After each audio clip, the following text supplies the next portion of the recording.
சிவசக்தியா யுக்தோ யதி பவதி சக்தः பிரபவிதும் ந சேதேவம் தேவஹ நகலு குஷலஹ. நகலு குஷலஹனா சாமர்த்தியம் கிடையாது, தனியாக அசைவதற்கு உணர்வதற்கு தன்னை உணர்வதற்கு சாமர்த்தியம் இல்லையா.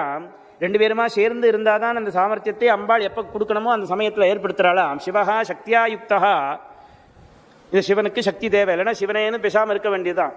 முழு முதற் கடவுளாக இருக்கக்கூடிய பிரம்மா விஷ்ணு ருத்ரான்னு சொல்லக்கூடிய மூணு பேருமே கை விரிச்சு நிற்கிறாளாம். அம்பாளை ஸ்தோத்திரம் பண்ண முடியாமல் கை விரிக்கிறாள். அதஸ்துவாமாராத்யாம் ஹரிகர விரிஞ்சாதி விரபி. நான் யாரு, ஒண்ணுமே இல்லை. ஆதிசங்கரர் தன்னையே நெகிழ்ந்துக்கிறார். நான் யாரு, நான் ஒண்ணுமே கிடையாது, ஜீரோ. ஆறு சாட்சாத் பரமேஸ்வரன் அவதாரம் பண்ணி வந்து எவ்வளோ காரியங்கள் பண்ணின பரமேஸ்வரன் நான் ஒண்ணுமே இல்லைன்னு சொல்றார். பிரணந்தும் ஸ்தோத்தும் வா கதம் அகிருத்த புண்ணியா. நான் எந்த புண்ணியமும் பண்ணலையே. உன்னை ஸ்தோத்திரம் பண்ணணும்னு சொன்னா ஏதோ ஒரு புண்ணியம் பண்ணியிருக்கணும், உன்னை பத்தி பேசணும்னு சொன்னா ஒரு புண்ணியம் பண்ணியிருக்கணும், உன்னுடைய நாமாக்களை சொல்லணும்னு சொன்னா ஒரு புண்ணியம் பண்ணியிருக்கணும்.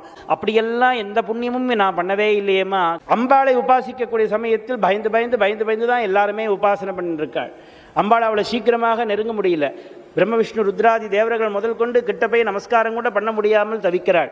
எப்படி சொல்றது, அம்பாளை கூப்பிடுறதுன்னு தெரியல, ஸ்தோத்திரம் பண்ண முடியல. புண்ணியம் இல்லைன்னு ஆதிசங்கர பகவத்பாதாலே தன்னை நெகிழ்ந்து பேசிக்கிறாள்.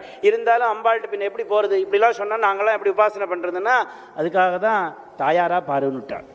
அம்பாளை நீ அம்பாள் காமாட்சி ராஜேஸ்வரி அப்படிலாம் நம்ம எங்கேயோ வச்சு தெய்வமாக பார்க்க ஆரம்பித்தா, பராபட்டாரிக்கையாக பார்க்க ஆரம்பிச்சுட்டோம்னு சொன்னால் நம்மளால் கிட்ட போக முடியாது. அதுக்கு நிறைய ரெஸ்ட்ரிக்ஷன்ஸ்லாம் இருக்குது. ஆனானப்பட்ட பெரியவாள் எல்லாமே ரொம்ப கஷ்டப்பட்டிருக்காள். அப்படியெல்லாம் இல்லாமல் நாம் சௌலபியமாக சௌஜன்யமாக நம்மளுடைய தாயார் மாதிரி அம்மா மாதிரி அம்மா அம்மா அம்மான்னு பக்கத்தில் போயிட்டோம்னு சொன்னானாக்க அந்த அம்பாள் நமக்கு லோகமாதா ஜனனி எல்லா விதமான அனுகிரகமும் பண்ணுறதுக்கு தயாராக இருக்காள்.